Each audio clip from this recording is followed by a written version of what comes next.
নমস্কাৰ। সৰু সৰু কিন্তু ভয় লগা কিছু ভৌতিক ঘটনালৈ প্ৰত্যেক দিনাখনৰ দৰে মই ঝৰ্ণা আহিছোঁ আপোনালোকৰ কাষলৈ। আৰু আজি এটা নতুন সপ্তাহৰ আৰম্ভণিৰ লগতে আৰু কেইটামান নতুন অভিজ্ঞতা লৈ আহিছোঁ। প্ৰথমটি অভিজ্ঞতা মানে সপ্তাহটিৰ প্ৰথমটি অভিজ্ঞতা পঢ়িবলৈ লৈছোঁ সুমিতা চৌধুৰীয়ে বৰপেটা চাৰিআলিৰ পৰা লিখি পঠিওৱা। এই অভিজ্ঞতাটো আপোনালোকৰ আগত বিৱৰি কোৱাৰ আগতে অনুৰোধ কৰিছোঁ, যদিহে আপুনি মোৰ ইউটিউব চেনেলটো এতিয়া ছাবস্ক্ৰাইব কৰা নাই, যদি বেয়া নাপায় ছাবস্ক্ৰাইব কৰি থ'ব। ইনষ্টাগ্ৰামত থকা একাউণ্টটো ফ'ল' কৰিবলৈ নাপাহৰিব আৰু ফেচবুকৰ পেজখনো যদি এতিয়ালৈকে ফ'ল' কৰা নাই তাকো কৰি থ'ব, যাতে মোৰ ভিডিঅ'বোৰ অহাৰ লগে লগে আপোনালোকে এটা ন'টিফিকেশ্যন পায়। এতিয়া আগবাঢ়োঁ সুমিতাৰ অভিজ্ঞতাৰ ফালে। সুমিতাৰ ঘৰ বাইহাটা চাৰিআলিত, কিন্তু তেওঁ বিয়া হৈছে বঙাইগাঁৱৰ অভয়াপুৰীত। পিছে তেওঁৰ হাজবেণ্ডে বাইহাটা চাৰিআলিতে চাকৰি কৰে, গতিকে তাতেই এটা মাকৰ ঘৰৰ ওচৰতে এটা ভাড়া ঘৰ লৈ তেওঁলোকে থাকিবলৈ ল'লে। আৰু তেওঁলোকৰ এজনী সৰু কন্যা সন্তান আছে। যিটো ভাড়াঘৰ তেওঁলোকে ল'লে, সেই ঘৰটোত থাকিবলৈ অহাৰে পৰা সুমিতাই সদায় এটা নিগেটিভ এনাৰ্জি ফিল কৰে। যেতিয়া ছোৱালীজনী স্কুললৈ যায়, হাজবেণ্ড অফিচলৈ যায়, তেতিয়া তাই ঘৰটোত বৰ উকা উকা অনুভৱ কৰে আৰু কিবা এটা তাইৰ ভাল নালাগে।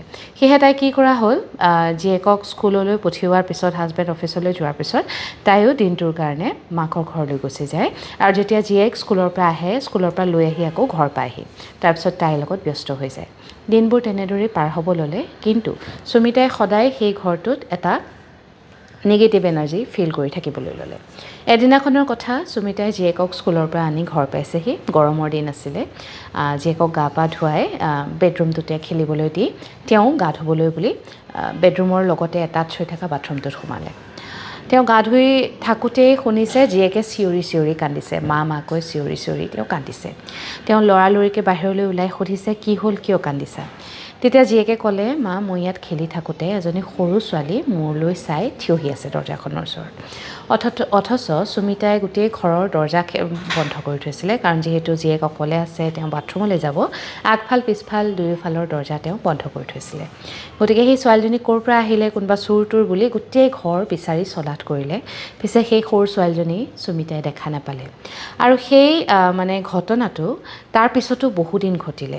জীয়েক যেতিয়া অকলে থাকে, অলপ দেৰিৰ পিছতে তাই ভয় খাই চিঞৰে আৰু চিঞৰি মাকক কয়, সেই একেই ছোৱালীজনী হেনো তাইলৈ চাই আছে। পিছে মাক দেউতাকে সেই সৰু ছোৱালীজনীক ক'তো দেখা নাপায়। মাকে এই কথাটো গিৰিয়েকক ক'লত তেওঁ তেতিয়া ক'লে, তুমি বেছি ভয় কৰি থকাৰ কাৰণে তাইৰ আগত চাগে কোৱা, সেইকাৰণে তাই ভয়তে এনেকুৱাবোৰ দেখিছে। সম্ভৱেই নহয় এইটো হোৱাটো, আৰু সঁচাকৈ সম্ভৱ নহয়। দিন দুপৰতে যদি কোনো মানুহ নাহে, বেলেগ কোন আহিব পাৰে? সেই হিচাপে দিনবোৰ পাৰ হৈ গৈ আছে, কিন্তু সুমিতাৰ ভয়টো দিনক দিনে বাঢ়ি বাঢ়ি গৈ আছে। এদিনাখনৰ কথা, সুমিতাই যেতিয়া হাজবেণ্ড অফিচলৈ গ'ল, পিছে তেওঁ ফোন কৰি ক'লে যে আহোঁতে অলপ পলম হ'ব। সেয়েহে সুমিতা আৰু জীয়েকে ভাত পানী খাই ৰাতি ড্ৰয়িং ৰুমতে বহি টিভিটো চাই আছে। তেওঁ আকৌ কি কৰে, ড্ৰয়িং ৰুমৰ মূল দৰ্জাখন ভিতৰৰ পৰা তলা এটা মাৰি থয়, আৰু যেতিয়া হাজবেণ্ড আহে তেতিয়াহে তলাটো খুলি পেলাই তেওঁ সোমাবলৈ দিয়ে। প্ৰায় 6-7 মান বজাৰ পিছত, আন্ধাৰ হোৱাৰ পিছতেই তেওঁ তলাটো বন্ধ কৰে, পিছফালেও দৰ্জাখনত তলা মাৰি থয়। সেইবুলি তেওঁলোক দুয়োজনে টিভি চাই আছে। তেতিয়া সুমিতা আৰু জীয়েকে দেখিছে সেই দৰ্জাখন যিটো তলা ওলমি আছিলে, সেই তলাটো যেন কোনোবাই ধৰি জোৰত জোৰত ঘটালি আছে।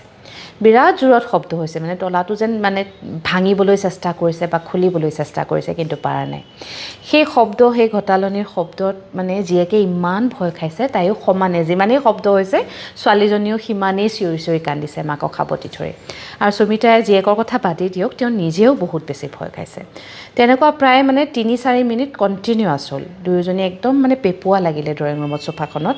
আৰু তাৰপিছত যেতিয়া হাজবেণ্ড আহি পাইছে, সেই তেওঁৰ বাইকখনৰ শব্দ যেতিয়া হৈছে, লগে লগে সেই তলাটোৰ শব্দটো বন্ধ হৈ গৈছে। তাৰ 2-এদিন পিছত আকৌ তেওঁলোকে অনুভৱ কৰিছে ঘৰটোত যেন কোনোবাই খোজকাঢ়ি গৈছে। সেইদিনাখনো হাজবেণ্ড অহা অলপ দেৰি হৈছিলে।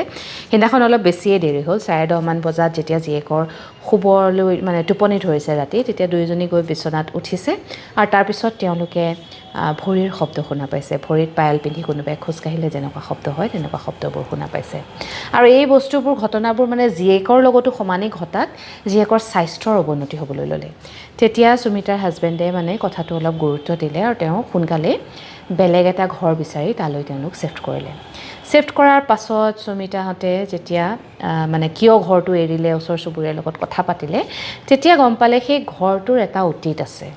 অতীত মানে সেই ঘৰটোত বহু বছৰ আগতে পিছফালৰ বাৰীখনত কোনোবাই আত্মহত্যা কৰিছিলে আৰু তাৰ পাছৰে পৰা সেই ঘৰটোত যোনেই থাকিবলৈ আহে 1-2 মাহতকৈ বেছি সময় থাকিব নোৱাৰে আৰু সুমিতাহঁতো ঠিক 45 দিনহে তাত থাকিব পাৰিলে তাৰপিছত তেওঁলোকে সেই ঘৰটো এৰিবলৈ বাধ্য হ'ল ঘৰটো সলোৱাৰ পাছৰে পৰা আজিলৈকে পিছে তেওঁলোকৰ লগত আৰু ভগৱানৰ কৃপাত একো হোৱা নাই এয়া আছিলে সুমিতা আৰু সুমিতাৰ পৰিয়ালৰ লগত ঘটা এটা জীয়া ঘটনা সচৰাচৰ দেখা যায় আমিবোৰে যেতিয়া এটা ভাড়া ঘৰ লওঁ সকলোৱে এটা নতুন সপোন লৈ এটা ঘৰলৈ শিফ্ট কৰোঁ কিন্তু কেতিয়াবা তাত থকা কিছুমান ঋণাত্মক শক্তিয়ে আমাক সেই ঘৰটোত থাকিবলৈ নিদিয়ে বা বহু সময়ত সেই ঘৰটোত থাকিলে কেতিয়াবা গা বেয়া হয় কেতিয়াবা বেলেগ কিবা হয় গতিকে যেতিয়া আপুনিও ঘৰ এটা লয় তেতিয়া সেই ঘৰটোৰ বিষয়ে অলপ সোধপোছ কৰি লোৱাটো একো আপত্তি নাথাকে যাতে ভৱিষ্যতটো ভাল হয় গতিকে তেনেদৰে সোধপোছ কৰি ল'লে ভাল আপোনালোকৰ লগতো এনেকুৱা কেতিয়াবা হৈছে নেকি যদি হৈছে এই ভিডিঅ'টোৰ তলত কমেণ্ট কৰিবলৈ নাপাহৰিব লগতে আপোনাৰ কিবা অভিজ্ঞতা আছে যদি